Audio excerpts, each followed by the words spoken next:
खुलुमबाय आं सिबिरानि ब्रह्म नोंथांमोनखौ आंनि sbbodonews चेनेलाव गासैखौबो बरायबावनाय थाबाय नोंथांमोननि थाखाय आं गोदान मोनसे भिडिअ लानानै फैबावबाय अन्नानै भिडिअखौ जोबजासिम नायलांदो गोजोननि नोगोर क'क्राझाराव फिन सिखाव खावनाय जाथाय क'क्राझाराव सिखावा माब्लाबा गलानिफ्राय गासैबो गाननाय जोमनाय सि जोम माब्लाबा गहेना बायदि बायदि खावनानै सुबुंफोरखौ हालाय हाफाय खालामबोदों बे खेबाव सिखावा क'क्राझार जिल्ला गावबुरा गौथुमनि आफादगिरि बिरहां मुसाहारिनि गारिनि ग्लास बुफायनानै गारि सिङाव थानाय बेगखौ खावनानै लांदों जाथायनि सायाव बिरहां मुसाहारिया फोरमायथिनाय बायदिब्ला बिथाङा क'क्राझारनि खोदोमथलायाव हाबा जानो थांदोंमोन बेयावनो सिनाय मोनै सिखावा गारिनि ग्लासखौ सिफायनानै गारि सिङाव दोननाय बेग जेराव गावबुरा भवननि गासैबो फोरमान बिलाइ राइटिं पेड आन्चलिकनि गोनां फोरमान बिलाइ गावबुरानि सिल क'क्राझार जिल्लानि आफादगिरि नेहाथारिनि सिल बायदि बायदि दंमोन नाथाय बेगाव रां गैयामोन जानो हागौ बेगाव रां थानायनि सन्देह खालामनानैनो सिखावा बेगखौ खावनानै लांदों होननानै फोरमायथियो लोगोसे सोरबा सानस्लाबनो हायियाव बेगखौ खावनानै लांदोंब्ला जाहाथे गावबुरानि गोनां फोरमान बिलाइफोरखौ बा सिलफोरखौ गाज्रि खामानियाव बाहाया बेनि थाखायबो खावलायहरो बिथाङा बेनि अनगायैबो बे जाथायनि सायाव पुलिस थानायाव एफआइआर होनाय जाबाय होननानै फोरमायथिदों बिथां बिरहां मुसाहारिया बर'फोरनि गेजेराव गोदान फरायसा आफादनि जोनोम मोनसे प्रेस रिलिजनि गेजेरजों फोसावनाय बायदिब्ला गोदानै दाजानाय बर' फरायसा आफादनि मुङा बड' नेशनेल स्टुडेन्टस इउनियन सुंद'यै BONSU बनसु प्रेस रिलिजनि गेजेरजों लिरदों दि थांनाय 2020 मायथाइनि 27 जानुवारियाव जानाय गोरोबथाया अदेबानि BTR गोरोबथाया भारतनि थागिबि बर' सुबुंफोरनि समाजारि राजखान्थि मोनथायखौ रैखाथि होनायाव जाफुंसारनो हायाखै बेनि अनगायैबो प्रेस रिलिजनि गेजेरजों फोसावबावदों दि UNOआ जायखिजाया हादरनि गुबै थागिबिफोरनो हा दै आरो हाग्रानि सायाव जि मोनथाय दं बेखौ रैखाथि होयो नाथाय भारताव थानाय गागि थागिबि बर'फोरनि मोनथायखौ रैखाथि होनायाव भारत सरकारा फेल जादों भारतनि बर' सुबुंफोरनि संबिजिरनि जि मोनथाय बे मोनथायनि सायाव गोख्रोङै गसंनो थाखाय आरो भइस रेज खालामनो थाखाय राजखान्थिजों लोब्बा गैयै मोनसे गोख्रों समाजारि आफाद गैया बेनि थाखायनो मोनसे सुबुंखान्थि आरो माहारियारि बर' फरायसा आफाद दानो थाखाय थांखि लादों होननानै फोसावदों मख'नो गोनांदि गोदानै दाजानाय बर' फरायसा आफादनि आफादगिरिनि बिबानखौ लादों मिस्टार बनजित मोनजिल बसुमतारी गाहाय नेहाथारिनि बिबानखौ लादों डक्टर निजोम गोरा ब्रह्म बुंथिगिरि महरै रंगुल बर' आरो माखासे फैगौ 15 फेब्रुवारिनिफ्राय COVID-19नि गासैबो नेमखान्थिफोरा रायजोआव बोखारजाफिनसिगोन मास्क गाननाय आरो सेनिटाइजार बाहायनायनि अनगायै COVID-19 खौ लानानै रायजोआव जेबो हेंथा थानाय नंला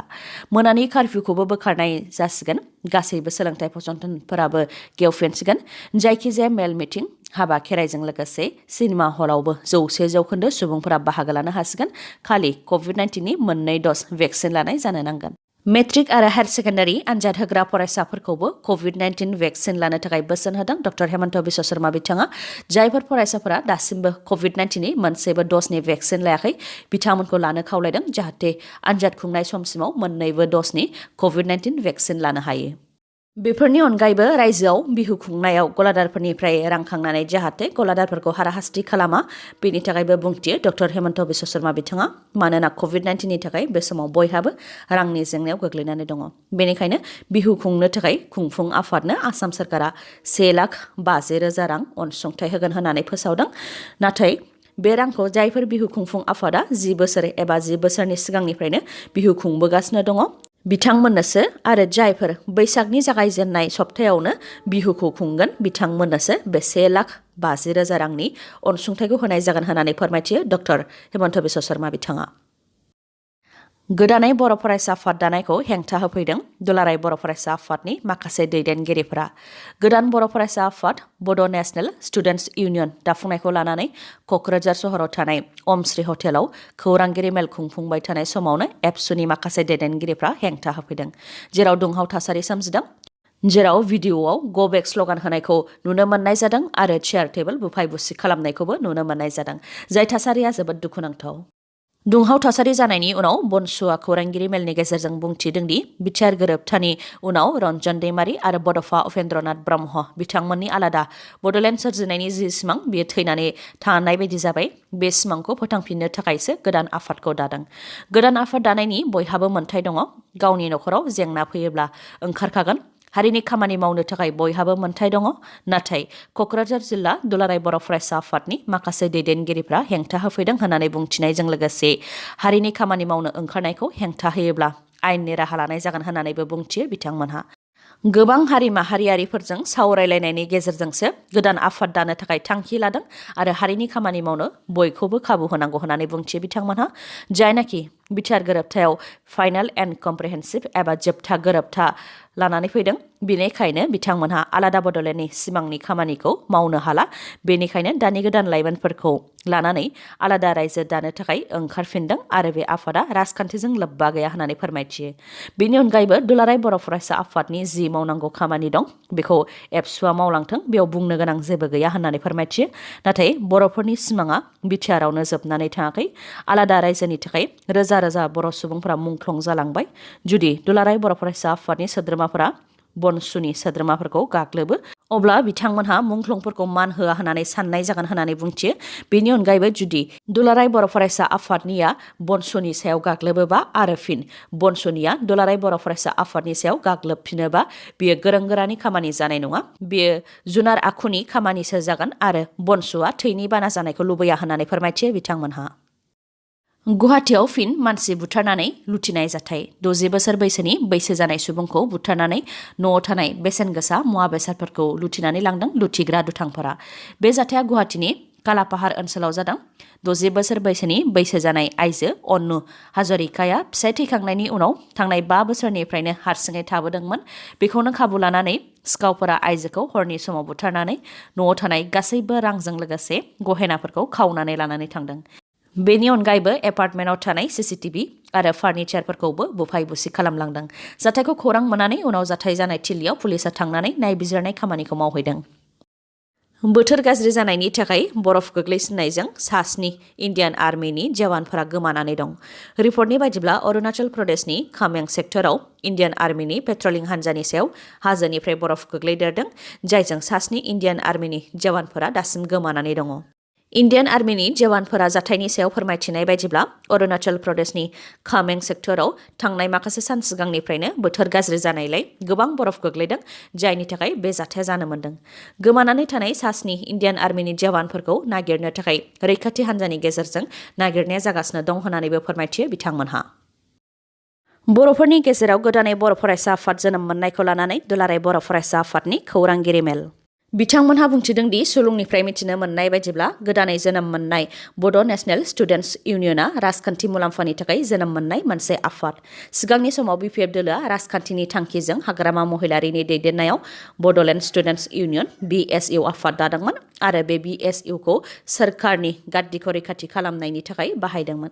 दा BSUआ जिउ गैयै थासारि बायदि जानानै दङ बेखौ हाग्रामा महिलारिया मोनदांनानै सिगांनि मुंखौल' सोलायनानै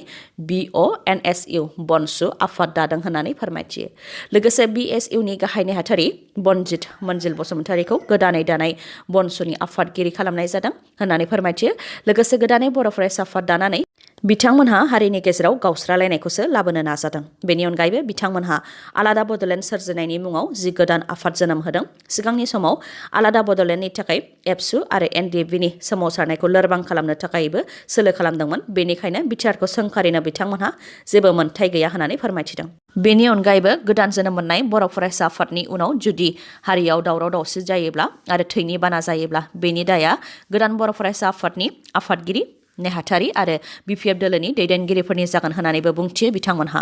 गुबुन फारसेथिं बनसुआ BSUनिफ्रायनो फैनाय होननानै बुंथिनायखौ लानानै BSUआ खौरांगिरि मेलनि गेजेरजों फोरमायथिदों दि गोदानै दाजानाय फरायसा आफादा BSUजों जेबो सोमोन्दो गैया गोदानै दाजानाय बर' फरायसा आफादनि आफादगिरि बनजित मोनजिल बसुमतारीया सिगांनि समाव BSUनि गाहाय नेहाथारिमोन नाथाय थांनाय 22 जानुवारियाव बिथाङा BSUनिफ्राय ओंखारनो थाखाय बुंथिनायलाय बिथांखौ BSUनिफ्राय बिदाय होनाय जाबायमोन होननानै फोरमायथियो बिथांमोनहा गोदानै बर' फरायसा आफाद दानायखौ लानानै बड' नेशनेल स्टुडेन्टस इउनियननिफ्राय खौरांगिरि मेल बिथांमोना खौरांगिरि मेलनि गेजेरजों फोरमायथिदों दि बे समाव बर' हारिया गोबां अलखदाव दं आरो बर'नि जि जेंनाफोर बेखौ बर'नि सिभिल ससाइटि आरो बर'नि आफादफोरा सुस्रांनो राहा लायाखै बर'फोरनि बेफोर जेंनाखौ नायनानै थानो हायियाव लोगोसे बर' हारिनि जेंनाया गाज्रिनिफ्राय गाज्रि जाबोनो हमनायखौ लानानै आरो आलादा बड'लेण्ड सोरजिनो थाखाय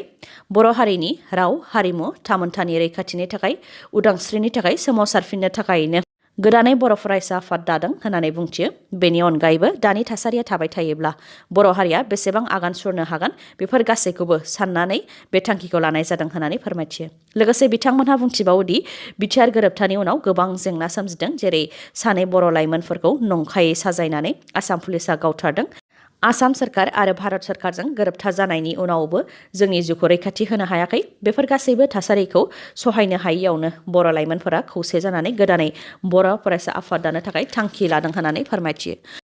आसाम पुलिसनि फिन दादागिरि। आसाम पुलिसनि हेलमेट गानैखौ लानानै सोंथि खालामनायनि थाखायनो खौरांगिरिनि सायाव गाग्लोबदों आसाम पुलिसा। चिरां जिल्लानि बासुगाव पुलिस थानानि सानै कनस्टेबलआ प्रतिदिननि खौरांगिरिनि सायाव गाग्लोबदों। खौरांगिरि जयन्त देबनाथआ फोरमायथिनाय बायदिब्ला सानै पुलिस कनस्टेबलखौ बाइकजों थांबाय थानाय समाव हेलमेट गानैखौ नुनानै सोंथि खालामदोंमोन दि पुलिसफोरनि थाखाय आयेना गुबुन नामा। जायनाखि हेलमेट गानाब्ला पुलिसफोरा सरासनस्रा सुबुंफोरनिफ्राय जुरिमाना लागासिनो दङ। बे समावनो पुलिसानो हेलमेट गानाखै, बेनि सायाव मा बुङो होननानै सोंथि खालामदोंमोन। बेखौ लानानैनो दादागिरि आसाम पुलिसनि कनस्टेबल प्रदीप साहा आरो LR बर्मनआ जयन्त देबनाथ बिथांखौ गाज्रि बुग्लिदों, जायजों बिथाङा गाज्रि जोखोम जानो गोनां जादों होननानै फोरमायथिदों। खौरांगिरिनि सायाव गाग्लोबनाय जाथायखौ लानानै खौरांगिरि गौथुमाबो बासुगाव पुलिस थानायाव आसाम पुलिसनि हेंथायै धरना होदों। बे जाथायनि सायाव चिरां जिल्लानि एडिशनेल SP बिथाङा फोरमायथिदों दि जाथायनि सायाव FIR होनायखौ नाजावनाय जाबाय आरो जाथायनि सायाव नायबिजिरनाय जागोन। लोगोसे सानै कनस्टेबलखौ रिजार्भ क्लजआव लाखिनाय जाबाय होननानैबो फोरमायथियो बिथाङा। दिनैनि भिडिअआ एसेनोसै। गाबोन आरो गोदान भिडिअजों लोगो मोनफिनबावगोन। नोंथाङा दासिमबो आंनि चेनेलखौ साबस्क्राइब खालामाखैबा अन्नानै साबस्क्राइब खालामदो। लोगोसे लाइक, कमेन्ट आरो शेयार खालामनो दाबाव। गोजोन्थों।